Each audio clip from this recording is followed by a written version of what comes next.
በ1988 አካባቢ ነው ውጭ ያሉ ዘመዶቼ ይመጣሉ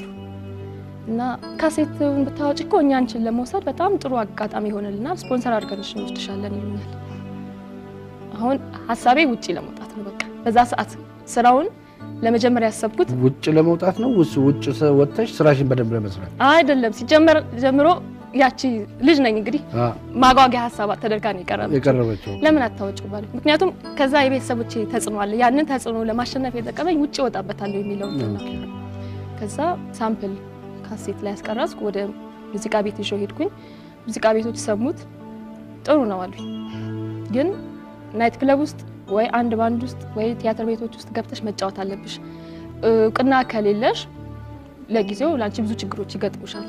እና መጀመሪያ ካሴት ከማውጣትሽ በፊት እውቅና ሊኖርሽ ይገባል ወይም ተሳትፎ ሊኖርሽ ይገባል አሉኝ ያ ትክክል ነው ግን እኔ ናይት ክለብ ውስጥ መጫወት አልችልም ነበር በወቅቱ አሁንም እስካሁንም ተጫውቼም አላውቅም ስለዚህ ሌላው አማራጭ ምንድነው ብዬ ስጠይቃቸው ወይ በግልሽ በራስሽ በጣም የምትተማመኝ ከሆነ በግልሽ ካሴቱን ማሳተም ትችያለሽ አሉኝ ምክንያቱም ዜማና ግጥሙ የራሴ ነው እነዚህን ዜማና ግጥሞች ቤቴ ውስጥ ተቀብረው ከሚቀሩ ይዣቸው ለምን አልወጣም የሚል እንትን ከጊዜ ወደ ጊዜ እያደረብኝ መጣ አንድ የአጎቴ ልጅ አለች እንግዲህ እኔና እሷ ተማክረን በድብቅ እሷ ገንዘቡን ልትሰጠኝ እኔ ልሰራው ከዛ በኋላ ልከፍላት ተነጋገር አሁን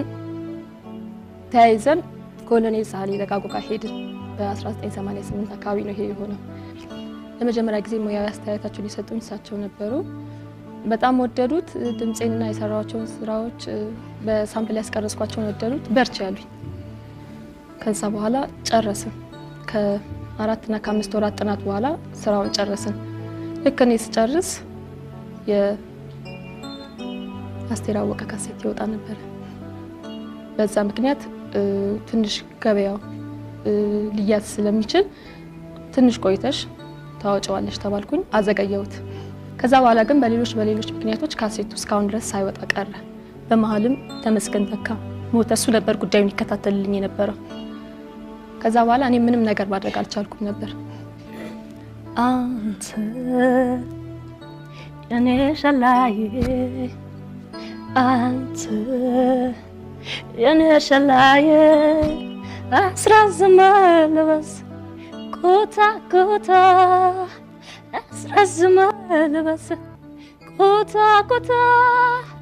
ያገርገጥ አንተነ ኩታ ኩታ